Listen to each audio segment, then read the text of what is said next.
به افغانی ها میگم برگردین کشور خودتون. شما به عنوان افغانی نظرتون چیه؟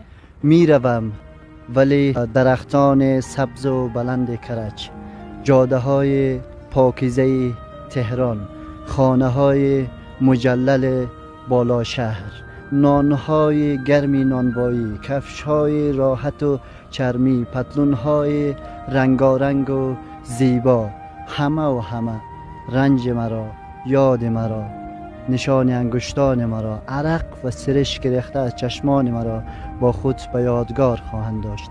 میروم، ولی حاصل دست های این کارگر افغان تا ابد در رگ و پوست کشور جاویدان خواهد ماند. میروم، چی میدانی؟ شاید روزی تو به دروازه شهر من محتاج گردی. آنگه من به تو درس مهربانی را خواهم آموخت.